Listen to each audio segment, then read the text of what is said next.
Hello മച്ചുമാരെ, welcome back to Mallu explainer. നിങ്ങൾക്ക് ഭയങ്കര അഡ്വഞ്ചർ ആയിട്ടുള്ള ഒരു കാര്യം ചെയ്യണം. ഇനിയിപ്പോൾ ചെയ്യണമെന്ന് വിചാരിച്ചാൽ അങ്ങനെ ഒരു സ്ഥലത്തേക്ക് എനിക്ക് നിങ്ങളെ കൊണ്ടുപോകാനൊന്നും കഴിയില്ല. പക്ഷെ നിങ്ങൾക്ക് ഫീൽ ചെയ്യാൻ കഴിയും. ആ ഫീൽ എനിക്ക് നിങ്ങൾക്ക് തരാൻ കഴിയും. എങ്ങനെയാണെന്നല്ലേ? വളരെ അഡ്വഞ്ചർ ആയിട്ടുള്ള ഒരു കഥയിലേക്ക് നിങ്ങളെ ഞാൻ കൊണ്ടുപോകാം. നമ്മൾ ഒരുപാട് പ്രിഡേറ്റർ മൂവി കണ്ടിട്ടുണ്ടല്ലേ? അതായത് ഭൂമിയിലേക്ക് വന്ന് നമ്മുടെ മനുഷ്യരെയൊക്കെ ക്രൂരമായിട്ട് വേട്ടയാടുന്ന വേട്ടക്കാർ, പ്രിഡേറ്റർ എന്ന് എപ്പോഴെങ്കിലും നിങ്ങൾ ആലോചിച്ചിട്ടുണ്ടോ? ഈ പ്രിഡേറ്ററുകൾ ഇവറ്റകൾ എവിടുന്നാ വരുന്നത്? അവർക്കും ഒരു ഗ്രഹം ഉണ്ടാവില്ലേ? അവർക്കും ഒരു രാജാവ് ഉണ്ടാവില്ലേ? അവിടെ ജനങ്ങൾ ഉണ്ടാവില്ലേ? സോ ഇന്ന് നമ്മൾ കാണാൻ പോകുന്നത് ആ പ്രിഡേറ്ററിന്റെ ലൈഫാണ്. അവരുടെ അഡ്വഞ്ചർ ആയിട്ടുള്ള കാര്യങ്ങളാണ്. അത് നമ്മൾ മനുഷ്യന്മാരെ പോലെയല്ല കേട്ടോ. അവരുടെ രീതികളൊക്കെ വേറെ തന്നെയാണ്. സോ ഈ പ്രിഡേറ്റേഴ്സിന്റെ സാഹസികമായിട്ടുള്ള അഡ്വഞ്ചർ ആയിട്ടുള്ള ആ ലൈഫിലേക്ക് നമ്മൾ ഇന്ന് നേരെ പോവുകയാണ്. ഞാൻ പറഞ്ഞല്ലോ, ഒരു അഡ്വഞ്ചർ ആയിട്ടുള്ള കാര്യം എനിക്ക് നിങ്ങളെ കൊണ്ട് ഇപ്പൊ ചെയ്യിപ്പിക്കാൻ പറ്റില്ല, പക്ഷേ അത് നിങ്ങളെ കൊണ്ട് ഫീൽ ചെയ്യിപ്പിക്കാൻ പറ്റും. അങ്ങനെ ഒരു സിനിമയാണിത്. അങ്ങനെ ഒരു വിഷ്വലാണ് ഈ സിനിമയ്ക്കുള്ളത്. അങ്ങനെ ഒരു കഥയാണ് ഈ സിനിമയ്ക്കുള്ളത്. അപ്പൊ നേരെ നമ്മൾ ഈ കഥയിലേക്ക് പോവുകയാണ്. So again welcome back to Mallu explainer. പോകാം നമുക്ക് കഥയുടെ ഈ മായ ലോകത്തിലേക്ക്.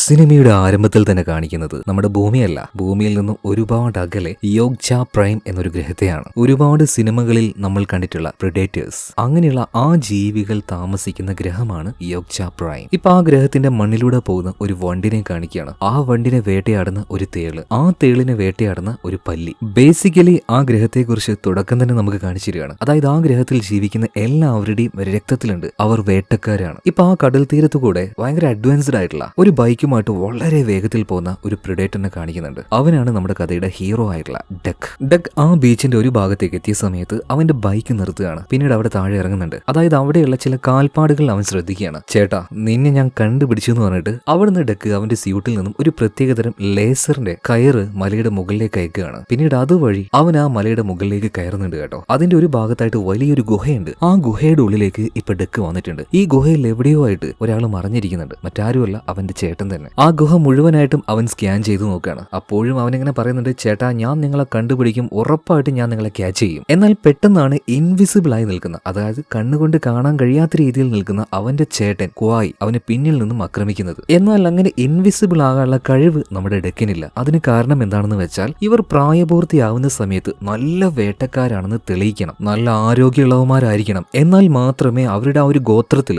അവരെ അംഗീകരിക്കുകയുള്ളൂ. അതുപോലെ തന്നെ അതിന് പകരമായിട്ട് ഇവർക്ക് കൊടുക്കുന്ന ഒരു ടെക്നോളജിയാണ് ഇങ്ങനെ ഇൻവിസിബിൾ ആകാനുള്ള ഒരു സംഭവം. അതുകൊണ്ട് തന്നെ താൻ എന്തിനും പോകുന്ന പ്രായപൂർത്തിയായ നല്ലൊരു വേട്ടക്കാരനാണെന്ന് ഡെക്കിന് തെളിയിക്കണം. സോ അതിനുള്ള പരിശീലനമാണ് ഇവിടെ നടക്കുന്നത്. ഡെക്ക് അവന്റെ ചേട്ടനായിട്ടുള്ള കുവായുമായിട്ട് നന്നായിട്ട് പോരാടുകയാണ് കേട്ടോ. പക്ഷെ കുവായ ഡെക്കിനെ പോലെ ഒന്നുമല്ല, നല്ല ഹൈറ്റും നല്ല വെയിറ്റും ഉള്ള നല്ലൊരു അടിപൊളി പോരാളിയാ. എന്നാൽ നമ്മുടെ ഡെക്ക് ആൾ ഇത്തിരി ഹൈറ്റ് കുറവാണെങ്കിലും ആശാന് നല്ല സ്കില്ലുണ്ട് കേട്ടോ. സോ ആ സ്കില്ല് ഉപയോഗിച്ച് അവൻ ഫൈറ്റ് ചെയ്യാണ്. എന്നിരുന്നാലും ചേട്ടന്റെ മുന്നിൽ പിടിച്ചു നിൽക്കാൻ ഡെക്കിന് കഴിയുന്നില്ല. ലേസർ ബ്ലേഡ് എന്ന് പറഞ്ഞാൽ അവരുടെ ആ ഒരു ആയുധം ഉപയോഗിച്ച് ഇവർ അങ്ങോട്ടും ഇങ്ങോട്ടും ഫൈറ്റ് ചെയ്യാണ്. ഇതിനിടയിൽ അവിടെ ഉണ്ടായിരുന്ന വലിയ കുഴിയുടെ മുകളിലേക്ക് തള്ളി നിൽക്കുന്ന ഒരു വലിയ പാറയുടെ മുകളിലേക്ക് ഇവർ രണ്ടുപേരും വരികയാണ്. അവിടുന്ന് ഫൈറ്റ് തുടങ്ങുകയാണ്. ഇതിനിടയിൽ ആ പാറ രണ്ട് കഷ്ണമായിട്ട് ഡെക്കിന്റെ ചേട്ടൻ കുവായി വെട്ടിമുറിക്കുകയാണ്. അവരുടെ ആ ഒരു ലേസർ ബ്ലേഡ് ഉണ്ടല്ലോ, കല്ലിനെ വരെ മുറിക്കാൻ പാകത്തിനുള്ള ശേഷി ആ ഒരു ബ്ലേഡിനുണ്ട്. അങ്ങനെ ഇപ്പൊ താഴേക്ക് ഡെക്ക് വീഴുകയാണ്. എന്നാൽ അവൻ അതുകൊണ്ടൊന്നും മരിക്കുന്നില്ല കേട്ടോ. ഞാൻ പറഞ്ഞല്ലോ, നല്ല ധൈര്യം സ്കില്ലുള്ളവനാണ് ഡെക്ക്. അവൻ അവന്റെ ആ ഒരു വാൾ ഉപയോഗിച്ച് താഴെ ഉണ്ടായിരുന്ന പാറയിലേക്ക് കുത്തിക്കയറ്റി അവൻ എങ്ങനെയൊക്കെയോ അള്ളി പിടിച്ച് മുകളിലേക്ക് കയറി വരികയാണ്. അതായത് ഇത്തവണയും അവന്റെ ചേട്ടനെ തോൽപ്പിക്കാനായിട്ട് അവനെ കൊണ്ട് കഴിഞ്ഞില്ല. ചേട്ടനാണെങ്കിൽ അവനോട് ഭയങ്കര സ്നേഹമാണ്. പിന്നീട് ഇവർ രണ്ടുപേരും നേരെ ഈ ഡെക്കിന്റെ ചേട്ടൻ കുവായുടെ ഷിപ്പിലേക്ക് പോവാണ്. അപ്പൊ ആ ഒരു ഷിപ്പിൽ കയറിയ സമയത്ത് ഒരു പ്രത്യേകതരം ഡപ്പ് അവിടെ ഉണ്ടായിരുന്നു കേട്ടോ. ഡെക്ക് വേഗം പോയിട്ട് അത് എടുക്കുകയാണ്. എന്നിട്ട് ചേട്ടനോട് ചോദിക്കുകയാണ്, ചേട്ടാ, ഇത് ഇപ്പോഴും ചേട്ടൻ സൂക്ഷിച്ചു വെച്ചിട്ടുണ്ടോ? ചേട്ടന് ഓർമ്മയുണ്ടോ ഈ കളിപ്പാട്ടങ്ങളെല്ലാം? ഇപ്പൊ അങ്ങോട്ടേക്ക് വന്ന കുവായി അവന്റെ ഷോൾഡറിൽ തട്ടിയിട്ട് പറയാണ്, എനിക്ക് എങ്ങനെ ഈ കളിപ്പാട്ടത്തെ മറക്കാൻ പറ്റുവാടാ? കാരണം ചെറുപ്പത്തിൽ എന്റെ ജീവൻ രക്ഷിച്ചത് നീയല്ലേ? ആ കടപ്പാട് എനിക്ക് നിന്നോട് ഇപ്പോഴും ഉണ്ടടാ. അതിന്റെ ഓർമ്മയ്ക്കായിട്ടാണ് ഞാൻ ഈ ഒരു പാവയെ എന്റെ കൂടെ എപ്പോഴും വെക്കുന്നത്. അതുപോലെ തന്നെ നിന്റെ ഗൺ എന്തോ കംപ്ലൈന്റ് ആയിട്ടുണ്ട്, അത് ഞാൻ നേരാക്കിയിട്ടുണ്ട് എന്ന് പറഞ്ഞിട്ട് വളരെ വാത്സല്യത്തോട് കൂടിയിട്ടാണ് കുവായി ഡെക്കിന് നോക്കുന്നത് കേട്ടോ. അതുപോലെ തന്നെ കുവായി അവിടെ ഉണ്ടായിരുന്ന വലിയൊരു മോണിറ്ററിന്റെ മുന്നിലേക്ക് പോയിട്ട് പറയാണ്, എടാ, നിനക്ക് ഏകദേശം പ്രായപൂർത്തിയായിട്ടുണ്ട്. നമ്മുടെ ക്ലാന്റെ അവസ്ഥ നിനക്ക് അറിയാലോ.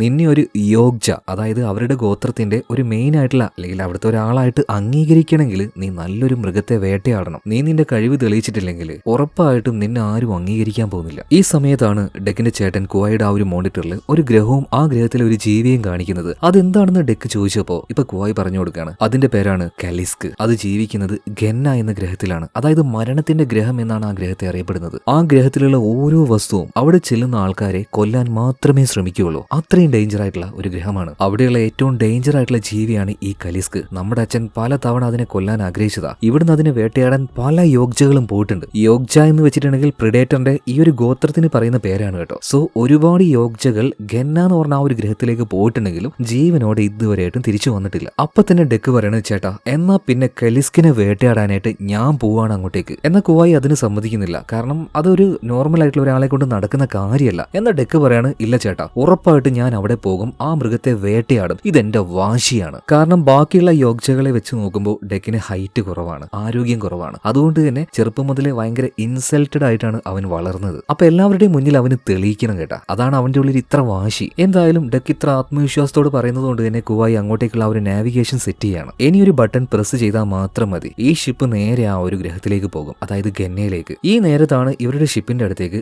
മറ്റൊരു ബൈക്ക് വരുന്നത് കേട്ടോ. ബൈക്ക് എന്ന് വെച്ചാൽ അവരുടെ എന്തോ ഒരു വാഹനമാണ്. അതിലിപ്പോ ഇങ്ങോട്ടേക്ക് വന്നിരിക്കുന്നത് മറ്റാരുമല്ല ഡെക്കിന്റെയും കുവായുടെയും അച്ഛനായിട്ടുള്ള നോറാണ്. നോർ ആരാണെന്നറിയോ? യോഗ്ജാക് ക്ലാനിന്റെ രാജാവാണ്. അതായത് ഡെക്കും കുവായും ആ ഗ്രഹത്തിലെ രാജകുമാരന്മാരാണ്. എന്തായാലും അച്ഛനെ കണ്ടപാട് തന്നെ ഡെക്ക് അവന്റെ കൈ മുറിച്ച് അവന്റെ രക്തം ആ മണ്ണിലാക്കി അദ്ദേഹത്തോടുള്ള ബഹുമാനവും ആത്മാർത്ഥതയും സ്നേഹവും കാണിക്കുകയാണ്. എന്നാൽ ആ നോർ എന്ന് പറഞ്ഞ യോഗ്ജ അങ്ങനെ ആയിരുന്നില്ല. നോർ വന്നപാട് തന്നെ ഡെക്കിനോടല്ല സംസാരിക്കുന്നത്, കുവായോടാണ്. കുവായോട് പറയുന്നത് നീ ഇപ്പോഴും ഇവനെ ജീവനോടെ വെച്ചിരിക്കുകയാണല്ലേ, ഞാൻ പറഞ്ഞതല്ലേ ഇവനെ തീർത്തേക്കെന്ന്. ഇവൻ നമ്മുടെ ഗോത്രത്തിന് ഒരു അപമാനമാണ്, വലുപ്പമില്ല ആരോഗ്യമില്ല. അച്ഛന്റെ ആ ഒരു വാക്കുകൾ കേട്ട് ഡെക്ക് ആകെ വിഷമിച്ചു പോകണം കേട്ടോ. ഇപ്പൊ കുവായി പറയുന്നുണ്ട് അച്ഛ അങ്ങനെയല്ല, ഇവനിപ്പോ പോകുന്നത് ഗന്ന എന്ന് പറഞ്ഞ ഗ്രഹത്തിലേക്കാണ് ആ ഒരു കലിസ്കിനെ വേട്ടയാടാനായിട്ട്. എന്നാൽ ഇതൊന്നും നോറ് കേൾക്കുന്നില്ല. അയാൾ കയ്യിലുണ്ടായിരുന്ന ആ ഒരു ഡിവൈസ് ഡെക്കിന് നേരെ എറിയാണ്, ഒരു പ്രത്യേകതരം ലേസർ. അത് വന്ന് ഡെക്കിന്റെ ശരീരത്തിൽ വലിഞ്ഞു മുറുകി അവനെ അവിടെ മുട്ടുകുത്തി ഇരുത്തുകയാണ്. അവന് നനങ്ങാൻ പോലും കഴിയുന്നില്ല. പിന്നീട് കുവായിനോട് തന്നെ ഡെക്കിനെ കൊല്ലാൻ വേണ്ടി പറയാണ്. ഡെക്ക് ആകെ ഞെട്ടിപ്പോയി. കുവായി ആണെങ്കിൽ അച്ഛൻ പറയുന്നത് നിഷേധിക്കാൻ കഴിയില്ലല്ലോ, ആ ലേസർ ബ്ലേഡ് എടുക്കുകയാണ്. അപ്പൊ ഡെക്ക് പറയുന്നുണ്ട് ചേട്ടൻ ഇത് ചെയ്യാൻ പാടില്ല, എന്നെ കൊല്ലരുത്. ഡെക്ക് അവന്റെ അച്ഛനോടും പറയുന്നുണ്ട് കേട്ടോ. പക്ഷേ നോറ് യാതൊരു രീതിയിലും കരുണ കാണിക്കുന്നില്ല. കാരണം ഇവരുടെ ക്ലാന് അതിന്റെ ആ ഒരു അഭിമാനം അത് മാത്രമേ അയാളുടെ മൈൻഡിലുള്ളൂ. സോ ഡെക്കിനെ കൊല്ലാൻ തന്നെ പറയാണ്. കുവായി അവന്റെ ലേസർ ബ്ലേഡ് എടുക്കുകയാണ്. എന്നിട്ട് ഡെക്കിന് നേരെ വീശിയാണ്. എന്നാൽ അവനെയല്ല വെട്ടിയത്, പകരം ആ ലേസർ റോപ്പിനിട്ടാണ് വെട്ടിയത്. അതുകൊണ്ട് തന്നെ അവൻ അതിൽ നിന്ന് ഫ്രീ ആയി. മാത്രമല്ല മറ്റൊരു ലേസർ റോപ്പ് വന്നിട്ട് അവൻ ആ ഷിപ്പിന്റെ ഉള്ളിലേക്ക് വലിച്ചു കൊണ്ടുപോകണം കേട്ടോ. ഇവിടെ കുവായി ചെയ്തിരിക്കുന്നത് എന്താ, അവരുടെ ക്ലാനിന്റെ രാജാവായിട്ടുള്ള നോറിനെ എതിർത്തിരിക്കുകയാണ്. സോ ഇവിടെ വെച്ച് തന്നെ നോർ അതിന് പകരം വീട്ടിയിരിക്കും. സ്വന്തം മകനാണെന്ന് പോലും നോക്കാതെ കുവായെ കൊല്ലാനായിട്ട് നോർ ചാടി ഇറങ്ങുകയാണ്. രണ്ടുപേരും തമ്മിൽ ഉഗ്രൻ പോരാട്ടം. എന്നാൽ ഡെക്കിനറിയാം കുവായിക്ക് നോറിനോട് മുട്ടി നിൽക്കാൻ കഴിയില്ല. ചേട്ടാ ഞാനും വരാന്ന് പറഞ്ഞിട്ട് പുറത്തേക്ക് വരുമ്പോഴേക്കും ആ ഷിപ്പിന്റെ ഡോർ ക്ലോസ് ആവുകയാണ്. അതിനിടയിൽ ഡെക്കിന്റെ വാള് പെട്ടുപോകുന്നുണ്ട്. ആ വാള് രണ്ട് കഷ്ണമായി മുറിഞ്ഞു പോവാണ്. അതുപോലെ ഒരു യോഗ്ജ ഗോത്രത്തിന്റെ തലവെന്ന് പറയുമ്പോൾ അയാൾ എത്രത്തോളം പവർഫുൾ ആയിരിക്കും. യെസ്, ഈ നോർ അത്രയും പവർഫുൾ ആയിരുന്നു. കുവായെ കൊണ്ട് നോറിനെ തോൽപ്പിക്കാൻ കഴിയുന്നില്ല. വളരെ എളുപ്പത്തിൽ തന്നെ കുവായുടെ ഒരു കൈ നോറിപ്പ് വെട്ടിയെടുക്കുകയാണ്. അതുപോലെ ശരീരത്തിൽ മറ്റൊരു വെട്ടുകൂടെ കിട്ടുന്നുണ്ട്. ആ നേരത്തും പതിയെ പതിയെ വലിഞ്ഞു വന്നിട്ട് വെട്ടി മുറിഞ്ഞു പോയ ആ ഒരു കൈ ഇപ്പൊ കുവായി കയ്യിലേക്ക് എടുക്കുന്നുണ്ട്. കാരണം ആ ഷിപ്പ് കൺട്രോൾ ചെയ്യേണ്ട ആ ഒരു ഡിവൈസ് എല്ലാം മുറിഞ്ഞു പോയ കയ്യിലാണുള്ളത്. വേഗം തന്നെ ആ അറ്റുപോയ കൈ എടുത്ത് അതിൽ ചില സ്വിച്ചുകൾ ഞെക്കുകയാണ്. അതായത് ഈ ഷിപ്പ് ഇവിടെ നിന്ന് നേരെ ഇനി ഗന്നാഗ്രഹത്തിലേക്ക് പോവാണ്. എന്നാൽ ഡെക്ക് നോക്കി നിൽക്കെ അവന്റെ ചേട്ടന്റെ തല അവന്റെ അച്ഛൻ വെട്ടി മുറിച്ചെടുക്കുകയാണ്. അതുകൊണ്ട് ഡെക്ക് അലറിക്കരയുന്ന അതേ നേരം തന്നെ ആ ഷിപ്പ് ഇവിടെ നിന്നും നേരെ ഗന്ന എന്ന് പറഞ്ഞ ആ ഒരു ഗ്രഹത്തിലേക്ക് പോവാണ്. അത് പോയ ആ ഒരു വേഗത്തിൽ ഡെക്ക് തെറിച്ചു പോയി ആ ഷിപ്പിന്റെ ഒരു ഭാഗത്ത് തലയടിക്കുകയാണ്. അവന്റെ ബോധം നഷ്ടമായി. പിന്നീട് കുറെ നേരം കഴിഞ്ഞപ്പോഴാണ് അവന് ബോധം വരുന്നത്. ഇപ്പൊ ഏകദേശം ഗന്നാഗ്രഹത്തിലേക്ക് ഈ ഷിപ്പ് എത്താനായിട്ടുണ്ട്. ഗന്നാഗ്രഹത്തിന്റെ ആ ഒരു ഗ്രാവിറ്റിയിലേക്ക് ഷിപ്പ് പെട്ടുപോയിട്ടുണ്ട്. അതുകൊണ്ട് തന്നെ നല്ല വേഗത്തിൽ താഴോട്ട് വന്നുകൊണ്ടിരിക്കുക. അതുകൊണ്ട് തന്നെ ഷിപ്പിന്റെ പല ഭാഗങ്ങളും തകർന്നു. പിന്നീട് ചെറിയൊരു ഇജക്ഷൻ പോഡ് ഉപയോഗിച്ചുകൊണ്ട് നമ്മുടെ ഡെക്ക് ആ ഷിപ്പിൽ നിന്നും പുറത്തേക്ക് ഇറങ്ങുകയാണ്. അതും താഴേക്ക് നല്ല വേഗത്തിൽ വന്നുകൊണ്ടിരിക്കുകയാണ്. പെട്ടെന്നാണ് പറക്കുന്ന ഒരു ഡ്രാഗൺ, അതിന്റെ പേര് വൾച്ചർ എന്നാണ്. ഇത് വന്ന് വേഗം തന്നെ ഡെക്കിനെ ആക്രമിക്കുന്നുണ്ട്. എന്നാൽ അതിൽ നിന്നും ഡെക്ക് എങ്ങനെയൊക്കെയോ രക്ഷപ്പെട്ട് അവിടെ ഉണ്ടായിരുന്ന വലിയൊരു വനത്തിന്റെ ഉള്ളിലേക്ക് വന്ന് വീഴുകയാണ്. ഈ സമയത്താണ് ഡെക്ക് അവന്റെ ചേട്ടൻ പറഞ്ഞ കാര്യം ആലോചിക്കുന്നത്. ഈ ഗ്രഹത്തിലേക്ക് എന്തു തന്നെ വന്നാലും ഈ ഗ്രഹത്തിലുള്ള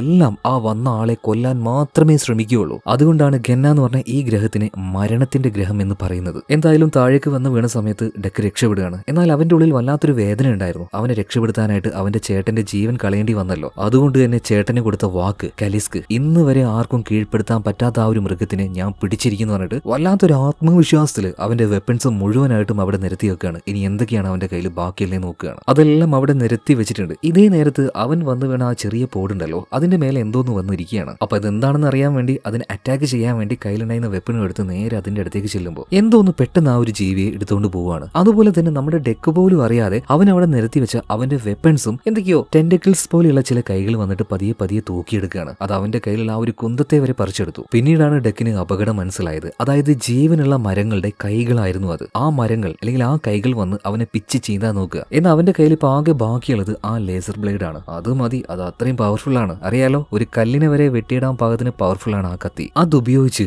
അവൻ ആ ഒരു ടെന്റക്കിൾസ് എല്ലാം വെട്ടി മുറിച്ചിടുകയാണ്. എന്നാൽ ഇത് തീരുന്നില്ല. ഇവറ്റകൾ ഇങ്ങനെ വന്നുകൊണ്ടേയിരിക്കും. ഇരിക്കുകയാണ്. നല്ല ബലമുള്ള മരത്തിന്റെ വേരുകൾ പോലെയുള്ള കൈകളാണ് അതൊക്കെ. പരമാവധി എല്ലാത്തിനെയും വെട്ടിമുറിച്ച് അവൻ ഇടുന്നുണ്ട്. എന്നാൽ ഒരു പരിധി കഴിഞ്ഞപ്പോൾ അവനെ കൊണ്ട് ആവുന്നില്ല, കാരണം അത്രയുണ്ട്. സോ ഇനി ഒരേ ഒരു വഴിയേ ഉള്ളൂ, കാടിന്റെ ഈ ഒരു ഭാഗത്തിൽ നിന്നും ചാടി രക്ഷപ്പെടുക. അവിടെ വലിയൊരു പാറ കാണുന്നുണ്ട്. ഇവറ്റകളുടെ ഈ കൈകൾക്ക് മുകളിലൂടെ തന്നെ അവൻ ഓടുകയാണ്. ഓടി അവസാനം ആ പാറയുടെ മുകളിലേക്ക് ചാടുന്നുണ്ട്. അതിന്റെ അപ്പുറത്തേക്ക് ഈ മരങ്ങളുടെ കൈകൾ വരുന്നില്ല. എന്തായാലും ഈ പോരാട്ടത്തിൽ അവന്റെ ദേഹത്ത് കുറച്ചധികം മുറിവുകളായിട്ടുണ്ട്. ഈ മുറിവുകൾ ഉണക്കാനുള്ള ടെക്നോളജിയും അവരുടെ കയ്യിലുണ്ട് കേട്ടോ. അതായത് യോഗ്ചകളുടെ കയ്യിൽ ഒരു പ്രത്യേകതരം ഷീൽഡ് കണ്ടിട്ടില്ലേ, അതിൽ ഓരോ ഇലയും കാണിച്ചിട്ടുണ്ടെങ്കിൽ അത് മെഡിസിൻ ആണോ, എന്താണ് അതിന്റെ ഉപയോഗം, അല്ലെങ്കിൽ അത് വിഷച്ചെടിയാണോ എന്നെല്ലാം മനസ്സിലാക്കാൻ കഴിയും. സോ അങ്ങനെ നമ്മുടെ ഡെക്ക് അവിടെ വെച്ച് അവന്റെ ആ ഒരു ഡിവൈസ് ഉപയോഗിച്ചുകൊണ്ട് നല്ലൊരു മെഡിസിൻ കണ്ടുപിടിക്കുകയാണ്. അത് അവന്റെ മുറിയിൽ പുരട്ടുകയാണ്. ഇതേ നേരം ആ ഇലയിൽ അള്ളിപ്പിടിച്ചിരിക്കുന്ന ഒരു പ്രത്യേകതരം പുഴുവിനെയും കാണുകയാണ്. അപ്പൊ അതിനെടുത്ത് തിന്നാമെന്ന് കരുതിയിട്ട് അതിനെ കൈകളിലേക്ക് എടുത്തപ്പോൾ അതിന്റെ ശരീരത്തിൽ ഈ ചുവപ്പ് നിറത്തിൽ കുമളകൾ രൂപപ്പെടുകയാണ്. എന്തോ ഒരു പന്തികേട് തോന്നിയത് കൊണ്ട് തന്നെ ഡെക്ക് ആ പുഴുവിനെ എറിഞ്ഞു കളയാണ്. എന്നാൽ കുറച്ച് അപ്പുറത്തേക്ക് ചെന്ന് വീണ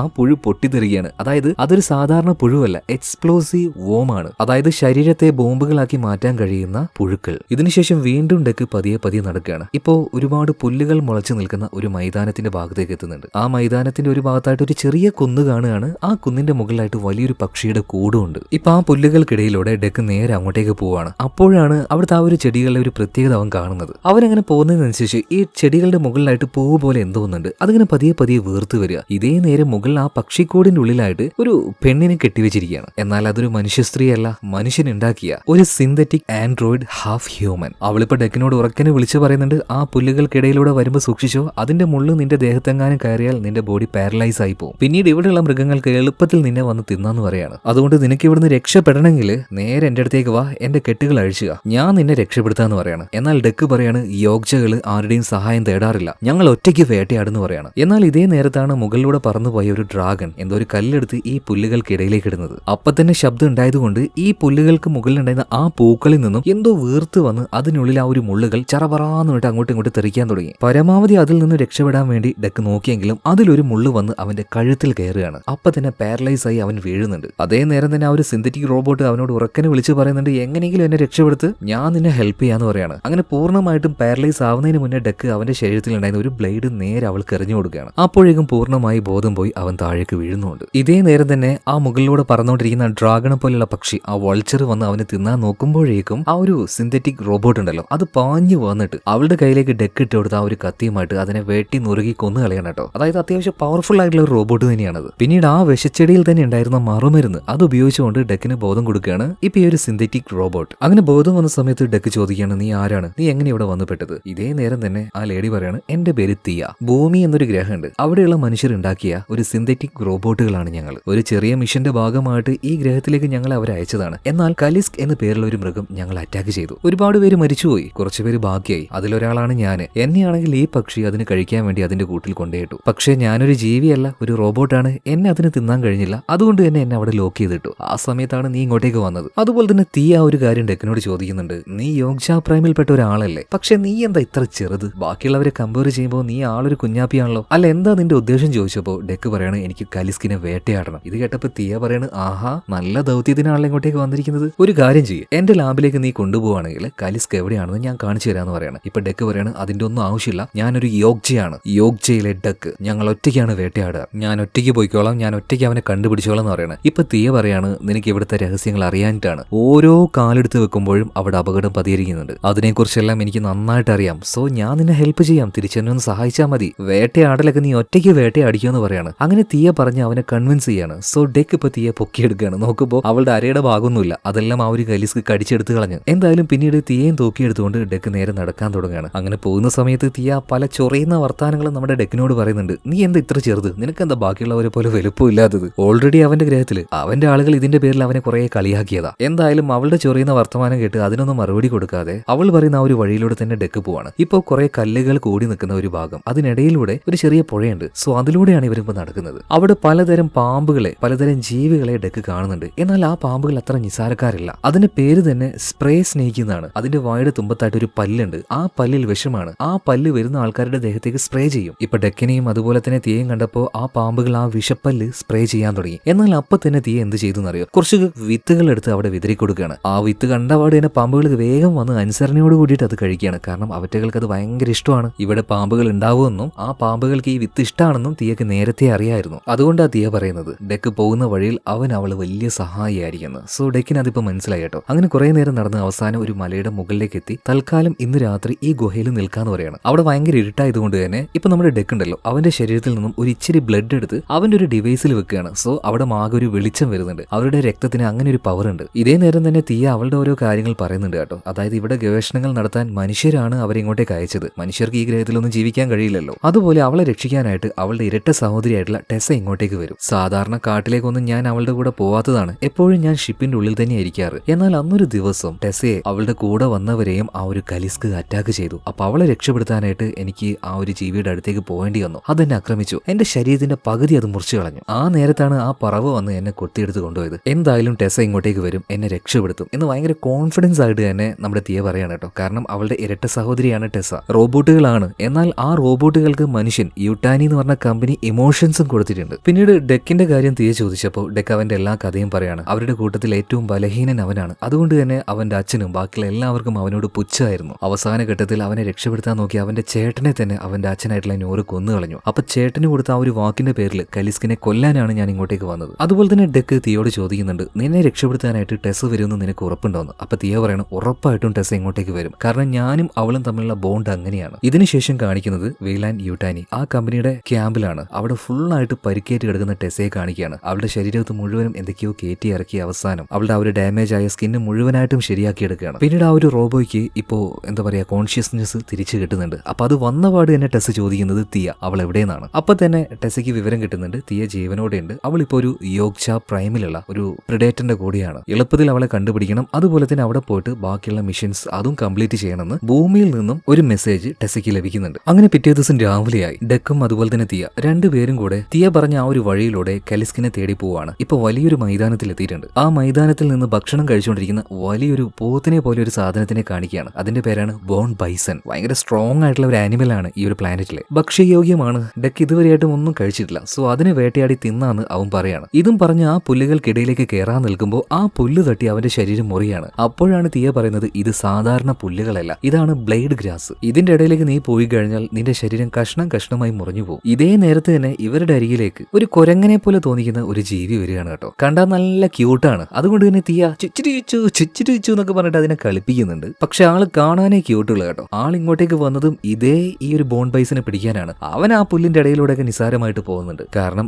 അവൻ ഈ പ്ലാനറ്റിലെ ഒരു ജീവി തന്നെയാണ്. ഇപ്പൊ ഡെക്കിന് എന്തായാലും ആ ഒരു പുല്ലിലൂടെ പോകാൻ പറ്റില്ലല്ലോ. തീയെ ഷോൾഡറിൽ കെട്ടിയിട്ട് അവൻ അവിടെ ഉണ്ടായിരുന്ന വലിയ മരങ്ങളുണ്ടല്ലോ ഇതിന്റെ മുകളിലൂടെ ചാടി ചാടി പോവുകയാണ്. ഈ നേരത്തെ ഈ ബഹളെല്ലാം കേട്ട് ആകെ പേടിച്ചു പോയ ബോൺ ബൈസിനെ അവിടെ നിന്ന് ഓടി രക്ഷപ്പെടുകയാണ്. അതിന്റെ പിന്നാലെ തന്നെ ഡെക്കും പോകുന്നുണ്ട്. കൂടെ തന്നെ മറ്റേ ഒരു കുരങ്ങനും പോകുന്നുണ്ട്. കുരങ്ങന്റെ പേര് ബഡ് എന്നാതോ. ഈ സിനിമയിലെ ഒരു പ്രധാന കഥാപാത്രമാണ്. എന്തായാലും ഒരു ഘട്ടത്തിൽ ഈ ഡെക്കും ബഡും അങ്ങോട്ടും ഇങ്ങോട്ടും തല്ലുകൂടുകയാണ്. എനിക്ക് ആ ഒരു ബോൺ ബൈസിനെ വേണം എന്ന രീതിയിൽ. മാത്രമല്ല ഈ ബഡിനെ കാണാനേ കുഞ്ഞാപ്പിയായിട്ട് തോന്നുള്ളൂ, ഒരു കോമാളിയായിട്ട് തോന്നുള്ളൂ. പക്ഷെ ആള് നല്ല സ്ട്രോങ് ആട്ടോ. രണ്ടുപേരും കൂടെ ഇങ്ങനെ തർക്കിച്ചുകൊണ്ടിരിക്കുന്ന സമയത്താണ് നേരത്തെ ഇവിടുന്ന് രക്ഷപ്പെട്ട് ഓടിയ ആ ബോൺ ബൈസൺ ഇവർ അറ്റാക്ക് ചെയ്യാനായിട്ട് വരുന്നത്. വെറും സെക്കൻഡുകൾ മാത്രം മതി ഇവരുടെ അടുത്തേക്ക് അതിനെത്താൻ വേണ്ടിയിട്ട്. അതിന്റെ കൊമ്പ് കൊണ്ടുള്ള ഒരു കുത്തുകൊണ്ട ശരീരം ചിന്നിച്ചിതറും. എന്നാണ്ടല്ലോ ആ സെക്കൻഡുകളുടെ ഗ്യാപ്പിന് ഡെക്ക് അവന്റെ കയ്യിലുണ്ടായിരുന്ന ലേസർ ബ്ലേഡ് എടുക്കുകയാണ്. അത് നിവർത്തുകയാണ്. ബോൺ ബൈസിന്റെ നേർക്ക് ഒരേറ്റ ഏറാണ്. അത് അതിന്റെ രണ്ട് ഭാഗത്തുള്ള വായും തുറന്നങ്ങനെ വരുന്ന സമയത്ത് അതിന് നടുവിലൂടെയാണ് ഈ ബ്ലേഡ് പോകുന്നത്. അതിന്റെ ശരീരത്തെ രണ്ട് കഷ്ണമായിട്ട് അത് പിളർത്തി കളയാണ്. ഇത് കണ്ട ബഡും അതുപോലെ തന്നെ തീയ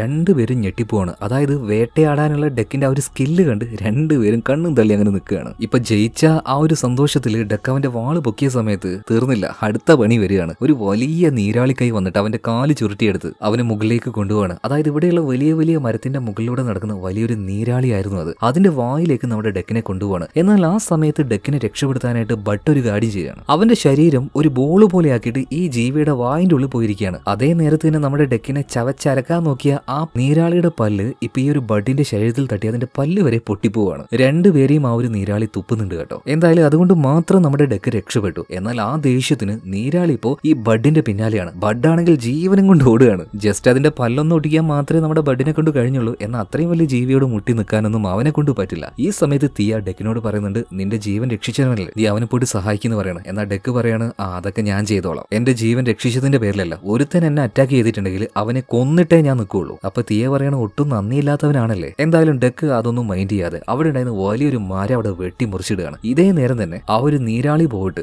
ബഡിനെ പിടിച്ച് അതിന്റെ നാവ് കൊണ്ട് ചുരുട്ടി ബഡിനെ വിഴുങ്ങാൻ നിൽക്കുമ്പോൾ അതിന്റെ മുകളിലൂടെയാണ് നമ്മുടെ ഡെക്ക് വെട്ടിയിട്ട് ആ ഒരു മരം വന്ന് വീഴുന്നത്. നേരെ അതിലൂടെ കയറി വന്ന ഡെക്ക് ഈ വലിയ മൃഗത്തിന്റെ അതിന്റെ കണ്ണിലേക്ക് ചാടി വീണ് അതിന്റെ കണ്ണ് തന്നെ കുത്തി കീറി തലയുടെ ഭാഗം വരെ കൊണ്ടുവരികയാണ്. ആ ജീവി അവിടെ ചത്തു മലയ്ക്കുന്നുണ്ട്. അതുകൊണ്ട് തന്നെ നമ്മുടെ ബഡും രക്ഷപ്പെടുകയാണ്. ഇതിനുശേഷം കാണിക്കുന്നത് തിയയുടെ സഹോദരിയായിട്ടുള്ള ടെസയാണ് ഈ ഒരു സിന്തറ്റിക് റോബോട്ടിന്റെ ലീഡർ. അവളും അതുപോലെ തന്നെ അവളുടെ ആ ഒരു ഗ്രൂപ്പും കൂടെ ഇപ്പൊ നേരെ വന്നിരിക്കുന്നത് നമ്മുടെ ഡെക്ക് വന്ന് വീണ ആ ഒരു ചെറിയ പോടുണ്ടല്ലോ അതിന്റെ അടുത്തേക്കാണ്. അതിൽ അവന്റെ രക്തമൊക്കെ കാണുന്നുണ്ട്. അപ്പൊ തന്നെ ടെസയ്ക്ക് മനസ്സിലായി ഇങ്ങോട്ടേക്ക് ഒരു പ്രിഡേറ്റർ വന്നിറങ്ങിയിട്ടുണ്ടെന്ന്. ഇതേ നേരം തന്നെ ടെസയെ ഒരു സാധനം അറ്റാക്ക് ചെയ്യാണ്. അതായത് ഡെക്കിനെ ആദ്യമായിട്ട് അറ്റാക്ക് ചെയ്ത മരത്തിന്റെ ആ ഒരു വേരുകൾ. എന്നാൽ ഇവിടെ വെച്ച് എന്നെ അത്ഭുതപ്പെടുത്തിയ കാര്യം എന്താണെന്നറിയോ? അത്രയും കഷ്ടപ്പെട്ട് ഡെക്ക് ഡീൽ ചെയ്ത ആ ഒരു നീരാളി കൈകളുണ്ടല്ലോ അതിനെ ടെസ വെറും അവളുടെ കൈ കൊണ്ട് ഒരറ്റപ്പെടുത്താണ്. മുഖത്ത് വലിയ ഭാവമൊന്നുമില്ല കേട്ടോ. എന്നിട്ട് ആ കൈകള് പിടിച്ച് ഒടിച്ചു കളയാണ് ടെസ. അതായത് സിന്തറ്റിക് റോബോട്ടുകൾ, മനുഷ്യരുണ്ടാക്കിയ ഈ റോബോട്ടുകൾക്ക് പ്രിഡേറ്റേഴ്സിനെക്കാളും ശക്തിയുണ്ട്. അതുപോലെ തന്നെ അവരുടെ കയ്യിൽ നല്ല അഡ്വാൻസ് ആയിട്ടുള്ള വെപ്പൺസും ഉണ്ട്. ഇതെല്ലാം വെച്ച് ആ മരങ്ങളെയും അതിന്റെ വേരുകളെയും മുഴുവനായിട്ടും വെട്ടിവെച്ച് നശിപ്പിക്കുകയാണ്. അവസാനം ആ കാടിന് തീയിട്ടാണ് അവർ അവിടുന്ന് പോകുന്നത്. സത്യം പറയുകയാണെങ്കിൽ ഈ പ്ലാനറ്റിലേക്ക് വന്ന സിന്തറ്റിക് റോബോട്ട് ഇവരാണ് ഏറ്റവും ഡേഞ്ചർ. അങ്ങനെ രാത്രി ഇതിനുശേഷം ഡെക്കിനെയും നമ്മുടെ തീയും കാണിക്കുകയാണ്. അവരുടെ കൂടെ തന്നെ ഇപ്പൊ ഒരു ബഡും ഉണ്ട് കേട്ടോ. എന്തായാലും ഇന്ന് രാവിലെ വേട്ടയാടിയ ആ ഒരു ബോൺ ബൈസൺ അതിന്റെ ഇറച്ചിയെല്ലാം വേവിച്ച് നമ്മുടെ ഡെക്ക് അങ്ങനെ കഴിച്ചുകൊണ്ടിരിക്കുകയാണ്. തീയോടും കഴിക്കാൻ പറയുന്നുണ്ട്. അപ്പൊ അവള് പറയണ ഞാനൊരു റോബോട്ടാണ്, എനിക്ക് ഇതുപോലെ ഭക്ഷണം ആവശ്യമില്ല. എന്നാൽ ഇതിന്റെ ഇടയിൽ ബഡ് ഒരു ചെറിയ കഷ്ണം ഇറച്ചിയതെന്ന് കടിക്കാൻ നോക്കുന്നുണ്ടെങ്കിലും ഡെക്ക് കൊടുക്കുന്നില്ല. നീ അവിടെ ഇരിക്കടാ, കഴിക്കണ്ടെന്ന് പറഞ്ഞിട്ട്. ഇപ്പൊ തീയ ഡെക്കിനോട് ഒരു കാര്യം പറയുന്നുണ്ട്. ഇന്നത്തെ ദിവസം അടിപൊളിയായിരുന്നല്ലേ, നമ്മളെല്ലാവരും കൂടെ 2 ജീവികളെയാണ് ഇന്ന് വേട്ടയാടിയത്. ഇപ്പൊ ഒരു ഇച്ചിരി അഹങ്കാരത്തിൽ ഡെക്ക് പറയാണ് നമ്മളെല്ലാരും കൂടിയോ, ഞാൻ ഒറ്റയ്ക്ക് യോഗ്ച പ്രൈമിലെ ഡെക്ക് ഞാൻ ഒറ്റയ്ക്കാണ് വേട്ടയാടിയത്. ഇപ്പൊ അവന്റെ ആ ഒരു അഹങ്കാരവും അഹന്തയൊക്കെ കണ്ടിട്ട് തീയ പറയണ ഓ ശരി സാറേ, നീ ഒറ്റയ്ക്ക് തന്നെ. നീ ആദ്യം ആ പാവത്തിന് 2 കഷ്ണം ഇറച്ചി കൊടുക്കുക. കുറെ നേരമായി നിന്റെ അടുക്കൽ വന്നിങ്ങനെ വായി നോക്കിയിരിക്കുന്നത്. എന്തായാലും ഡെക്ക് അത് കേട്ടപ്പോൾ ചെറിയൊരു കഷ്ണം ഇറച്ചി ബഡിന് ഇട്ട് കൊടുക്കുന്നുണ്ട് കേട്ടോ. നല്ല വേവിച്ച ഇറച്ചിയല്ലേ, അതുകൊണ്ട് ബഡിന് അത് നന്നായിട്ട് ഇഷ്ടമായി. അപ്പൊ തന്നെ ഡെക്കിന്റെ മുഖത്തേക്ക് ബഡ് തുപ്പാണ്. അപ്പൊ കഴിവറി ഭക്ഷണം തന്ന എന്റെ മുഖത്ത് തന്നെ തുപ്പെന്ന് പറഞ്ഞിട്ട് ഡെക്കിന് ഭയങ്കരമായിട്ട് ദേഷ്യം വന്നപ്പോ തീയ പറയണ ദേഷ്യം പിടിക്കേണ്ട, അവൻ നന്ദി കാണിച്ചതാണ്. നിന്റെ മുഖത്തേക്ക് അവൻ തുപ്പിയിട്ടുണ്ടെങ്കിൽ അതിനർത്ഥം ബഡിന്റെ കൂട്ടത്തിലേക്ക് അവൻ നിന്നെ ചേർത്ത് കഴിഞ്ഞു എന്നാണ്. ഓരോരോ ആചാരങ്ങളല്ലേ. എന്തായാലും ഇതെല്ലാം കഴിഞ്ഞ് ഇവരെല്ലാവരും കെടുക്കാൻ വേണ്ടി പോവാണ്. അപ്പൊ കെടുക്കുന്നതിന് മുന്നേ ആയിട്ട് നമ്മുടെ ഡെക്ക് തലയാണിക്ക് പകരം ഒരു കല്ല് സെറ്റാക്കുകയാണ്. ഇപ്പൊ ഡെക്ക് അത് ചെയ്യുന്ന കണ്ടപ്പോൾ ബഡും അതുപോലെ തന്നെ ഒരു കല്ലെടുത്ത് അവന്റെ തലേന്റെ ചുവട്ടിൽ വെക്കുക. പിന്നീട് നമ്മുടെ ഡെക്ക് എന്തൊക്കെ കാണിക്കുന്നോ അതെല്ലാം അതുപോലെ ഈ ബഡ് ഇമിറ്റേറ്റ് ചെയ്യാണ്, ഒരു കോമാളിയെ പോലെ. അവസാനം ഡെക്കിന് ദേഷ്യം വന്ന് അവന്റെ ആ ഒരു ലേസർ ബ്ലേഡ് എടുത്ത് കാണിക്കാണ് കേട്ടോ. ഇനി നീ എന്താ ഇതിന് പകരം കാണിക്കാൻ പോന്നെന്ന് പറഞ്ഞിട്ട് നമ്മുടെ ബഡിനെ നോക്കി നിൽക്കുമ്പോ ഇവനൊരു ചെറിയ ചുള്ളിക്കമ്പ് എടുത്ത് തീയിൽ കാണിച്ചിട്ട് അത് പൊക്കി പിടിച്ച് കാണിച്ചു കൊടുക്കുകയാണ്. എന്തായാലും ഇവനോട് മുട്ടിയാൽ ശരിയാവില്ല, ഇവൻ നമ്മളെ ആസാക്കി കളിന്ന് പറഞ്ഞിട്ട് ഡെക്ക് അവിടെ കിടന്നുറങ്ങുകയാണ്. എന്നാൽ ഇതേ നേരം തന്നെ ഉറങ്ങാതെ ആ കാട്ടിലൂടെ ചില ആൾക്കാർ നടക്കുന്നുണ്ടായിരുന്നു. ടെസയും അവളുടെ ടീമും. അവരവസാനം ഡെക്ക് വന്ന് അവന്റെ ആ ഒരു വലിയ ഷിപ്പ് കണ്ടുപിടിക്കുകയാണ്. അതിനുള്ളിലെ ആ രഹസ്യ അറയും അവൾ കണ്ടുപിടിക്കുന്നുണ്ട്. മാത്രമല്ല ഇത് കുവായുടെ ഷിപ്പാണ്. അവനൊരു എണ്ണം പറഞ്ഞ യോഗ്ച പോരാളിയാണ്. അതുകൊണ്ട് തന്നെ അവൻ വേട്ടയാടിയ പല മൃഗങ്ങളുടെയും തലയും തലയോടും അവിടെയുണ്ട്. ആ കൂട്ടത്തിൽ ഏലിയന്റെ തലയുണ്ട്, മനുഷ്യന്റെ തലയുണ്ട്, ഒരുപാടധികം ജീവികളുടെ തലയുണ്ട്. എന്നാൽ ടെസയുടെ ശ്രദ്ധ അതിലേക്കൊന്നുമല്ല പോയത്. അവളിപ്പോ നേരെ നോക്കുന്നത് ആ ഷിപ്പിൽ ഉണ്ടായിരുന്ന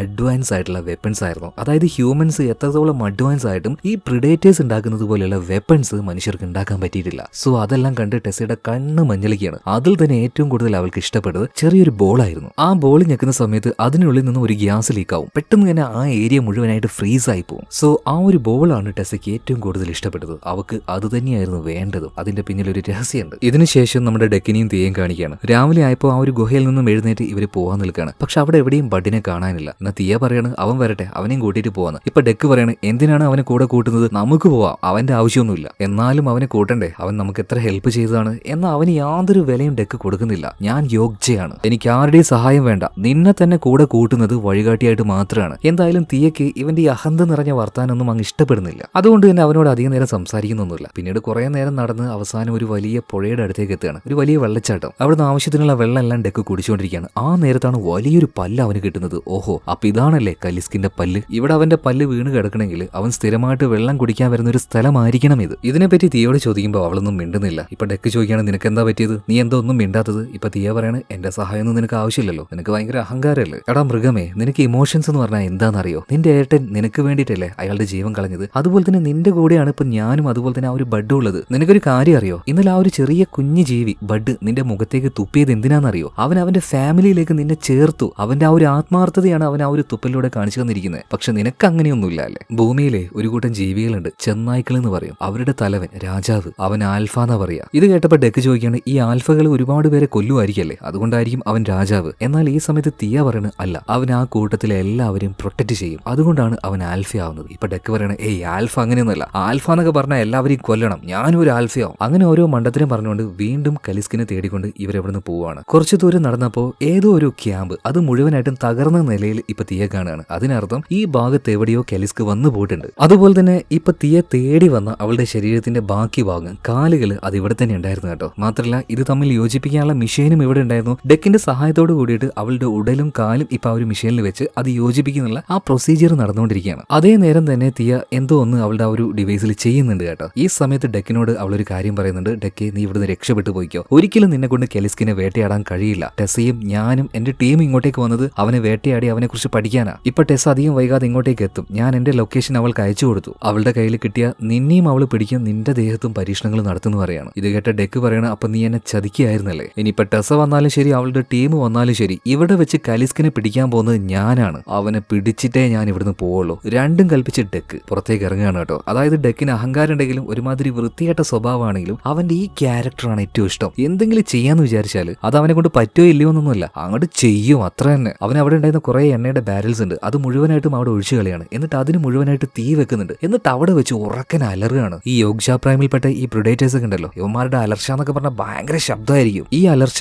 ആര് കേൾക്കുന്നുണ്ട്? കെലിസ്ക് കേൾക്കുകയാണ്. സോ ശബ്ദം കേട്ട ഭാഗത്തേക്ക് അവനിപ്പോ പാഞ്ഞു വരുന്നുണ്ട്. അങ്ങനെ അവസാനം ഡെക്ക് അവനെ നേരിട്ട് കാണാൻ പോവാണ്. ദ അൺബീറ്റബിൾ കെലിസ്ക്, ഒരിക്കലും ആരെ കൊണ്ടും തോൽപ്പിക്കാൻ കഴിയാത്ത കെലിസ്ക്. അങ്ങനെ അവസാനം ആ ജീവി ഇപ്പോ ഡെക്കിന്റെ മുന്നിൽ വന്ന് നിൽക്കുകയാണ് കേട്ടോ. ഒരു തരി പോലും ഡെക്ക് പേടിക്കുന്നില്ല. എന്നാൽ അതിന്റെ വലുപ്പോ മല പോലെ ശരീരമുള്ള ഒരു വലിയ ജീവി. അതിനെ കണ്ടപാട് തന്നെ ഡെക്ക് അതിനെ നോക്കി ഉറക്കൻ അലറുകയാണ്. ആ ശബ്ദം തന്നെ ഭീകരമായിരുന്നു കേട്ടോ. എന്നാൽ അതിന് ഓപ്പോസിറ്റ് ആയിട്ട് കെലിസ്ക് ഒരലർച്ച അലറുന്നുണ്ട്. ആ അലർച്ചയിൽ നമ്മുടെ ഡെക്കിന്റെ ശരീരം തന്നെ ഇളകി പോകണം, അത്രയും പവർഫുൾ ആയിട്ടുള്ള ശബ്ദം. എന്നാൽ അടുത്ത നിമിഷം തന്നെ നമ്മുടെ തിയ കാണുന്നത് തെറിച്ചു പോകുന്ന ഡെക്കിനെയാണ്. കാരണം ഇത്തിരി കുഞ്ഞനായിട്ടുള്ള ഈ ഡെക്കിന് ഈ കലിസ്കിനെ എന്ത് ചെയ്യാൻ പറ്റും? എന്നാൽ അങ്ങനെയല്ലല്ലോ നമ്മുടെ ഡെക്ക്. അവൻ എന്തെങ്കിലുമൊക്കെ വഴി കണ്ടുപിടിക്കും. അവന്റെ ലേസർ ബ്ലേഡ് ഉപയോഗിച്ച് അവിടെ ഇവിടെയൊക്കെ ഉണ്ടായിരുന്ന ഇരുമ്പിന്റെ കഷ്ണങ്ങൾ ഉപയോഗിച്ച് അത് വെട്ടിയെടുത്ത് നല്ല തന്ത്രത്തിൽ തന്നെ ഈ ഒരു കെലിസ്കിനോട് പോരാടുകയാണ്. അതിന്റെ വയറിന്റെ അടിഭാഗം കട്ട് ചെയ്തു, അതുപോലെ തന്നെ അതിന്റെ വാലും കട്ട് ചെയ്ത് കളയാണ്. എന്നാൽ ഇവിടെ വെച്ചാണ് ആ സത്യം ഡെക്ക് മനസ്സിലാക്കുന്നത്. ഈ കെലിസ്ക് അതിന് അത്ര പെട്ടെന്നൊന്നും കൊല്ലാൻ പറ്റില്ല എന്നേ. കാരണം വെട്ടിയിട്ട് അതിന്റെ വാലുണ്ടല്ലോ, അത്രയും ഭീമാകാരമായ ആ ഒരു വാല് പെട്ടെന്ന് തന്നെ മറ്റൊരു രീതിയിൽ മുളച്ചു വരികയാണ്. സോ ഇതിന് പെട്ടെന്ന് തന്നെ ശരീരത്തെ റീജനറേറ്റ് ചെയ്യാനുള്ള കഴിവുണ്ട്. അതുകൊണ്ടാണ് എല്ലാവരും പറയുന്നത് കെലിസ്കിനെ കൊല്ലാൻ കഴിയില്ല എന്ന്. ഇപ്പൊ പുതുതായിട്ട് രൂപപ്പെട്ടു വന്ന ആ ഒരു വാലുണ്ടല്ലോ, ആ വാലുകൊണ്ട് ചുരുട്ടി നമ്മുടെ ഡെക്കിന് ഒരേറ്റ ഏറാണ്. നേരെ വന്ന് വീഴുന്നത് തിയ അവളുടെ ശരീരം ഒരുമിപ്പിച്ചുകൊണ്ടിരിക്കുകയാണല്ലോ അതിന്റെ മേലേക്കാണ്. ഏകദേശം 90% ഓക്കെ ആയിരുന്നു. അതിപ്പോ പഴയതുപോലെ 2 കഷ്ണമായി വീഴാണ്. നാശം, ശരിയായില്ലല്ലോ. എന്നാലും ഈ ഒരു സമയത്ത് ഡെക്കിന് എന്റെ ഹെൽപ്പ് വേണമെന്ന് പറഞ്ഞിട്ട് തിയ അവളുടെ കയ്യിലുള്ള ഗണ്ണ് വെച്ച് ഇപ്പൊ ഈ കലിസ്കിന് നേരെ ഷൂട്ട് ചെയ്യുന്നുണ്ട്. ആ സമയത്ത് കലിസ്കിന്റെ ശ്രദ്ധ ഒന്ന് മാറിയില്ലേ, അത് നന്നായിട്ട് തന്നെ ഡെക്ക് യൂസ് ചെയ്യാനാട്ടോ. അവൻ തന്ത്രത്തിലൂടെ ഈ കലിസ്കിന്റെ വാല് ഒരു ഭാഗത്ത് ലോക്ക് ചെയ്തിടുകയാണ്. അതുപോലെ തന്നെ അതിന്റെ കാലിന്റെ ഒരു ഭാഗവും. നമ്മുടെ ഡെക്ക് ഉണ്ടല്ലോ, അവന്റെ ശക്തിയേക്കാൾ ഉപരി അവൻ യൂസ് ചെയ്യുന്നത് അവന്റെ തലച്ചോറാണ്. സോ ലോക്കായി കിടക്കുന്ന ഈ കലിസ്കിന്റെ തലയുടെ മുകളിലേക്ക് അവൻ ചാടി കയറി അവന്റെ ലേസർ ബ്ലേഡ് ഉപയോഗിച്ച് ഇതിന്റെ തല 2 കഷ്ണമാക്കി വെട്ടി മുറിച്ചിടുകയാണ്. ഇതാണ് നമ്മുടെ ആള്. ആരെ കൊണ്ടും പറ്റാത്ത കാര്യം അവൻ ഇവിടെ വെച്ച് ചെയ്തിരിക്കുകയാണ്. ഒരു പോരാളിയെ പോലെ ഭയങ്കര ആവേശത്തില് അവൻ അവിടെ വന്ന് ഇറങ്ങുകയാണ് കേട്ടോ. എന്നാൽ ട്വിസ്റ്റ് അതല്ല. ഇനിയിപ്പോ തലയല്ല, തലച്ചോറ് 2 കഷ്ണമായാലും അത് കൂട്ടിച്ചേർക്കാനുള്ള കഴിവ് ഈ കലിസ്കിനുണ്ട്. വെട്ടിയിട്ട ആ തലയും ആ ഉടലും അത് പെട്ടെന്ന് തന്നെ ഒന്നു ചേരുകയാണ്. അത് വേഗം തന്നെ പിന്നീട് ഡെക്കിനെ അതിന്റെ കാലുകൊണ്ട് നിലത്ത് അമർത്തിപ്പിടിക്കുകയാണ്. അതിന്റെ ഭീമാകാരമായിട്ടുള്ള ആ വായ കൊണ്ട് ഡെക്കിനെ കടിച്ചു കീറാൻ വരുന്ന സമയത്താണ് പെട്ടെന്ന് ആ ജീവിക്ക് എന്തോ ഒന്ന് സെൻസ് ചെയ്യുന്നത്. ആ കെലിസ്ക് നമ്മുടെ ഡെക്കിന് ഒന്നും ചെയ്യുന്നില്ല, അവന്റെ മുഖത്തേക്ക് തന്നെ അങ്ങനെ നോക്കി നിൽക്കുകയാണ്. ഈ നേരത്താണ് അങ്ങോട്ടേക്ക് ടെസയും അവളുടെ ടീമും വരുന്നത്. അവളുടെ കയ്യിൽ നമ്മുടെ ഡെക്കിന്റെ ആ ഒരു ഷിപ്പിൽ നിന്നെടുത്ത ആ വെപ്പൺ, ആ ബോൾ ഉണ്ട്. അവൾ വേഗം തന്നെ അത് നിലത്തേക്ക് എറിയാണ്. ആ സമയത്ത് ആ ഏരിയ മുഴുവനായിട്ട് ഫ്രീസ് ആയി പോകുന്നുണ്ട്. ആ കൂട്ടത്തിൽ കലിസ്കും ഫ്രീസായി ഐസായി മാറുകയാണ്. നമ്മുടെ ഡെക്കും ഒരു ഐസായി മാറുകയാണ്. പിന്നീട് ഡെക്കിനെയും അതുപോലെ തന്നെ കലിസ്കിനെയും ഇവിടുന്ന് അവരുടെ ക്യാമ്പിലേക്ക് കൊണ്ടുപോവാണ്. കുറച്ചു നേരം കഴിഞ്ഞിട്ട് ഡെക്കിന് ബോധം വന്ന സമയത്ത് ഈ ടെസയുടെ ലാബിൽ, അതായത് ആ ക്യാമ്പിലേക്ക് കൊണ്ടുപോകുന്ന ആ വാഹനത്തിലാണ് അവനുള്ളത്. ഇപ്പൊ ടെസ അവനെ തന്നെ അങ്ങനെ നോക്കി നിന്നിട്ട് പറയാണ്, സാധാരണ കലിസ്ക് മറ്റൊരു ജീവിയെ കണ്ടാൽ കടിച്ചു കീറേണ്ടതാണ്, പക്ഷേ അവൻ എന്തോ നിന്നെ ഒന്നും ചെയ്തില്ല. അതിന്റെ പിന്നിലൊരു കാരണം ഉണ്ടല്ലോ, അതെനിക്ക് കണ്ടുപിടിക്കണം എന്ന് പറയണം. ഇതേ നേരം തന്നെ പരിക്ക് പൂർണ്ണമായിട്ട് മാറാത്ത തീയ തൊട്ടപ്പുറത്ത് തന്നെ ഉണ്ട്. അവളിപ്പോ ടെസയോട് പറയണത്, നീ എന്തായാലും എന്നെ തേടി വന്നല്ലോ, എനിക്ക് സന്തോഷമായി. എന്നാൽ അതിന് മറുപടിയായിട്ട് ടെസ കൊടുത്തതെന്താണെന്ന് അറിയോ? ഞാൻ നിന്നെ തേടി വന്നൊന്നുമല്ല, എനിക്ക് വേണ്ടത് ഡാറ്റാസ് ആണ്. അത് തേടിയാണ് ഞാൻ വന്നത്, അത് തേടിയാണ് ഞാൻ നിന്റെ അടുത്തേക്ക് വന്നത്. ഇത് കേട്ടപ്പോൾ തീയക്ക് ഭയങ്കരമായിട്ട് ഷോക്കായി പോവാണ്. അതായത് തീയ ഒരു സഹോദരി പോലെ ടെസയെ കാണുന്നുണ്ടെങ്കിൽ ടെസ അങ്ങനെയല്ല തീയെ കാണുന്നത്. മാത്രമല്ല തീയെ കണ്ടുപിടിക്കാനായിട്ട് ഇങ്ങോട്ടേക്ക് വന്ന സമയത്ത് 2 ബോണസ് ആണ് ടെസയ്ക്ക് കിട്ടിയിരിക്കുന്നത്. കലിസ്കിനെയും പിടിക്കാൻ പറ്റി, അതിന്റെ കൂട്ടത്തിൽ തന്നെ ഒരു യോഗ്ഷ പ്രൈമിൽപ്പെട്ട ഒരു പ്രിഡേറ്ററിനെയോ. ഇവനെ വെച്ച് എന്തായാലും ഞാൻ ഒരുപാട് പരീക്ഷണങ്ങൾ നടത്തും. അപ്പൊ അതിന്റെ സാമ്പിൾ എടുക്കാനായിട്ട് നമ്മുടെ ഡെക്കിന്റെ തലയിലേക്ക് ചെറിയ ചെറിയ സൂചികൾ കുത്തിക്കയറ്റി അവന്റെ സാമ്പിൾ എടുക്കുകയാണ്. വേദന കൊണ്ട് അവനിപ്പോ കിടന്ന് പെടയുന്നുണ്ട്. അപ്പൊ തീയ പറയുന്നത്, ടെസ നിർത്ത്, അവന്റെ ദേഹത്തൊന്നും ചെയ്യല്ലേ, കാരണം എന്നെ ഒരുപാട് സഹായിച്ചവനാണ് അവൻ. മാത്രമല്ല അവരുടെ കൂട്ടത്തിൽ പ്രായപൂർത്തി പോലും ആവാത്ത ഒരു ചെറിയ പയ്യനാണ് ഈ പ്രിഡേറ്റർ. അവനെ ഉപദ്രവിക്കരുത് എന്ന് പറയാണ്. എന്നാൽ ടെസ യാതൊരു മനസാക്ഷിയും കാണിക്കുന്നില്ല. അവൻ അവിടെ വെച്ച് പൂട്ടാൻ പറയാണ്. അതുപോലെ തന്നെ തീയും ലോക്ക് ചെയ്യാൻ പറയുന്നുണ്ട്. പിന്നീട് ടെസ അവിടെ നിന്ന് പോകുന്നുണ്ട് കേട്ടോ. അതുപോലെ തന്നെ തീയെക്കൊരു കാര്യം മനസ്സിലായി. എന്തായാലും ഡെക്കിന് ഇവരെ ആ ഒരു ക്യാമ്പിലേക്ക് കൊണ്ടുപോയാൽ ഇവൻ ഒരുപാട് പരീക്ഷണങ്ങൾക്ക് വിധേയാക്കും. മിക്കവാറും ഇവനെ കൊല്ലും അവര്. അതുകൊണ്ട് തന്നെ തീയ ഒരുപാട് റിസ്ക് എടുത്തുകൊണ്ട് അവിടുന്ന് നമ്മുടെ ഡെക്കിന്റെ ആ ഒരു ലോക്കുകൾ അഴിച്ചു കൊടുക്കുകയാണ് കേട്ടോ. കറക്റ്റ് അവസരം ഡെക്ക് മുതലാക്കുകയാണ്. ആ ഒരു ചെറിയ ഷിപ്പിൽ നിന്നും അവൻ പുറത്തേക്ക് എടുത്തു ചാടുന്നുണ്ട്. അതുപോലെ തന്നെ ടെസയ്ക്കും അവളുടെ ആളുകൾക്കും അവിടുന്ന് രക്ഷപ്പെട്ട് നമ്മുടെ ഡെക്കിനെ പിടിക്കാനും പറ്റിയില്ല. എന്തായാലും തീയും കൂട്ടിക്കൊണ്ട് ഇവർ നേരെ ഇവരുടെ ആ ഒരു വെയ്ലാൻഡ് യൂട്ടാനി കമ്പനിയുടെ ക്യാമ്പിലേക്ക് പോകണം കേട്ടോ. നമ്മൾ വിചാരിച്ചതുപോലെയല്ല, ഈ ഒരു ഗ്രഹത്തില് ഗന്ന ഗ്രഹത്തില് അവരുടെ വലിയൊരു സാമ്രാജ്യം തന്നെ ആ ഒരു കമ്പനി ഉണ്ടാക്കി വെച്ചിട്ടുണ്ട് കേട്ടോ. ഒരുപാട് അധികം സിന്തറ്റിക് റോബോട്ടുകളും ഇവിടെയുണ്ട്. ഇതിനുശേഷം ഡെക്കിനെ കാണിക്കുകയാണ്. ഇപ്പൊ ഡെക്കിന് എന്തൊക്കെയോ ചില എമോഷൻസ് വരുന്നുണ്ട്. അതായത് തീയ അവളുടെ ജീവൻ പോലും നോക്കാതെ ഡെക്കിനെ രക്ഷപ്പെടുത്തിയല്ലോ. അതായത് അവൾക്ക് അത്രയും ആത്മാർത്ഥതയുണ്ട്. അപ്പൊ അതിന് പകരമായിട്ട് അവളോട് കൂറ് കാണിക്കണ്ടേ, അവളെ രക്ഷപ്പെടുത്തണ്ടേ. എന്നാൽ ഡെക്കിന്റെ കയ്യിൽ ഇപ്പോ യാതൊരു ആയുധങ്ങളോ ഒന്നുമില്ല. അപ്പൊ ആയുധങ്ങൾ എന്തെങ്കിലും കിട്ടുമെന്ന് നോക്കാൻ വേണ്ടിയിട്ട് അവന്റെ ചേട്ടന്റെ ആ ഒരു ഷിപ്പിന്റെ അടുത്തേക്ക്, അതായത് അവൻ വന്ന ആ ഷിപ്പിലേക്ക് തന്നെ പോവാണ്. പ്രത്യേകിച്ച് ഒരു വെപ്പണും അതിലുണ്ടായിരുന്നില്ല. സോ വെപ്പൺസ് അത് ഡെക്ക് തന്നെ കണ്ടുപിടിക്കണം. അതിനായിട്ട് അവൻ തന്നെ ചില വഴികൾ കണ്ടുപിടിക്കുന്നുണ്ട്. ആദ്യം പോകുന്നത് ആ ഒരു ബ്ലേഡ് ഗ്രാസ് ഉണ്ടല്ലോ അതിന്റെ അടുത്തേക്കാണ്. എന്നിട്ട് അതിന്റെ ബ്ലേഡുകൾ മുഴുവനായിട്ട് നുള്ളിയെടുക്കുകയാണ്. പിന്നീട് ശരീരത്തിനെ പാരലൈസ് ചെയ്യുന്ന ആ ചെടികളും അതിന്റെ ആ ഒരു മുള്ളുകളും ഉണ്ടല്ലോ, പെട്ടെന്ന് തന്നെ ആ ഒരു ചെടികൾ പോയിട്ട് അത് പൊട്ടുന്നതിന് മുന്നേ ഒരു പ്രത്യേകതരം മുളയെ പോലെ തോന്നിക്കുന്ന ഒരു സാധനം അതുകൊണ്ട് കവർ ചെയ്തിട്ട് അതിനെയും ഒരു വെപ്പണാക്കി മാറ്റുകയാണ്. പിന്നീട് നേരെ കാട്ടിലുണ്ടായിരുന്ന ആ പുഴുക്കളുണ്ടല്ലോ, എക്സ്പ്ലോസീവ് വോം, അതിനെ കളക്ട് ചെയ്തിട്ട് ഒരു ഇലയിൽ വെക്കുകയാണ്. ഇതിനുശേഷം പോകുന്നത് മറ്റേ ഒരു സ്പ്രേ സ്നേക്ക് ഉണ്ടല്ലോ അതിന്റെ അടുത്തേക്കാണ്. അതിന് ഏറ്റവും ഇഷ്ടപ്പെട്ട ആ പഴങ്ങളും ആ വിത്തുകളൊക്കെ കൊടുത്തിട്ട് അതിനെയും ഇവൻ കൂട്ടുകാരാക്കുകയാണ്. അപ്പൊ അത്യാവശ്യം ആയുധങ്ങൾ ഇപ്പോൾ അവന്റെ കയ്യിലായിട്ടുണ്ട്. ഇതിനുശേഷം കെലിസ്ക് ഡെക്കിനെ അറ്റാക്ക് ചെയ്ത ആ ഒരു ഭാഗം ഉണ്ടല്ലോ, അവിടുന്ന് എന്തോ ഒരു ശബ്ദം കേട്ട് ഡെക്ക് അങ്ങോട്ടേക്ക് ചെന്ന് നോക്കുമ്പോൾ ഇവരുടെ കൂടെ ഉണ്ടായിരുന്ന ബഡ് അവൻ അവിടെ ഉണ്ടായിരുന്നു കേട്ടോ. ബഡ് അവിടെ നിന്നും കരഞ്ഞുകൊണ്ടിരിക്കുകയാണ്. മാത്രമല്ല അവൻ കരഞ്ഞുകൊണ്ടിരിക്കുന്ന ആ ഒരു ഏരിയയിൽ കെലിസ്കിന്റെ കാൽപ്പാടുണ്ടായിരുന്നു. അവിടെ വെച്ചാണ് ഡെക്ക് ആ രഹസ്യം മനസ്സിലാക്കുന്നത്. ഒരിക്കലും കൊല്ലാൻ കഴിയാത്ത കെലിസ്ക് എന്ന് പറഞ്ഞ ആ മൃഗത്തിന്റെ കുഞ്ഞാണ് ഈ ബഡ്. കാട്ടിൽ വെച്ച് എങ്ങനെയോ രണ്ടുപേരും രണ്ട് ഭാഗത്തായി പോയതാണ്. തന്റെ അമ്മയെ നഷ്ടമായി എന്ന് ബഡിന് മനസ്സിലായി. അതുകൊണ്ടാണ് അവനിങ്ങനെ ശോകത്തിലിരിക്കുന്നത്. ഇപ്പൊ ഡെക്കിന് മനസ്സിലായി എന്തുകൊണ്ടാണ് കലിസ്ക് അവനെ കൊല്ലാതിരുന്നതെന്ന്. കലിസ്കിന്റെ മകൻ അതായത് ബഡ് നമ്മുടെ ഡെക്കിന്റെ മുഖത്തേക്ക് തുപ്പിയല്ലോ. അതായത് അവരുടെ ക്ലൈനിൽ ഒരാളായിട്ട് അവൻ അംഗീകരിച്ചു. ആ സ്മെല്ല് കലിസ്കിന് ഫീൽ ചെയ്തു. അതുകൊണ്ടാണ് കലിസ്ക് ഡെക്കിനെ കൊല്ലാതിരുന്നത്. ഇവിടെ വെച്ച് നമ്മുടെ പ്രിഡേറ്റർ അതായത് ഡെക്ക് ഒരു കാര്യം ചെയ്യാണ്, നമ്മുടെ ബഡിന്റെ മുഖത്തേക്ക് തുപ്പുകയാണ്. അതായത് ഡെക്കിന്റെ ഫാമിലിയിലേക്ക് അവനെയും സ്വീകരിച്ചു എന്ന രീതിയിൽ കാണിക്കുകയാണ്. ഈ നേരത്താണ് ഡെക്കും ബഡും ഒരു ശബ്ദം കേൾക്കുന്നത്. അവിടെ ഉണ്ടായിരുന്ന കണ്ടെയ്നേഴ്സിന്റെ ഉള്ളിൽ നിന്നും എന്തോ നൽകുന്നത്. പോയി നോക്കുമ്പോൾ നേരത്തെ തീയ അവളുടെ കാലിന്റെ ഭാഗം അവളുടെ ഉടലിനോട് ചേർക്കാൻ നിന്നില്ലേ, ആ കാലിന്റെ ഭാഗമാണ്. അത് ഒരു ലക്ഷ്യമില്ലാതെ അങ്ങോട്ടും ഇങ്ങോട്ടും നടന്നുകൊണ്ടിരിക്കുകയാണ്. സോ എത്രയും പെട്ടെന്ന് തന്നെ തീയുടെ ഈ ബാക്കിയുള്ള ഭാഗം അതായത് ഈ കാലുകൾ അവളുടെ ശരീരത്തിൽ യോജിപ്പിക്കണം. അതിന് അവളെ ഹെൽപ്പ് ചെയ്യണം. സോ അതിനായിട്ട് നമ്മുടെ ഡെക്കും അതുപോലെ തന്നെ ബഡും നേരെ വെയ്ലാൻഡ് യൂട്ടാനിയുടെ ആ ഒരു കമ്പനി അവരുടെ ആ ഒരു ക്യാമ്പ് ഉണ്ടല്ലോ, സോ അങ്ങോട്ടേക്ക് നേരെ പോവുകയാണ്. ഡെക്കിന്റെ കയ്യിലാണെങ്കിൽ വളരെ മോഡേൺ ആയിട്ടുള്ള ഒരു വെപ്പണും ഇല്ല. ഈ പ്ലാനറ്റിൽ വന്ന് ഇവിടെ നിന്നുണ്ടായിരുന്ന എക്സ്പീരിയൻസിലൂടെ അവൻ ഉണ്ടാക്കിയെടുത്ത ആ ഒരു നാച്ചുറൽ വെപ്പൺ മാത്രം അവന്റെ കൂടെയുള്ളൂ. അതുപോലെ തന്നെ ബഡും കൂടെയുണ്ട്. സോ യുദ്ധം ആരംഭിക്കാൻ പോവുകയാണ്. പക്ഷേ കഥയുടെ അടുത്ത ഭാഗം ഈ വീഡിയോയിലല്ല, ഇതിന്റെ രണ്ടാം ഭാഗത്തിലാണ്. അതിനുവേണ്ടി നിങ്ങൾ കാത്തിരിക്കുന്നു വേണ്ട. രണ്ടാം ഭാഗത്തിന്റെ ലിങ്ക് ഓൾറെഡി ഡിസ്ക്രിപ്ഷനിലും കമന്റ് ബോക്സിലും ഞാൻ കൊടുത്തിട്ടുണ്ട്. അപ്പൊ എന്തായാലും നമുക്ക് രണ്ടാം ഭാഗത്തിൽ വെച്ച് വീണ്ടും കാണാം. Okay, by.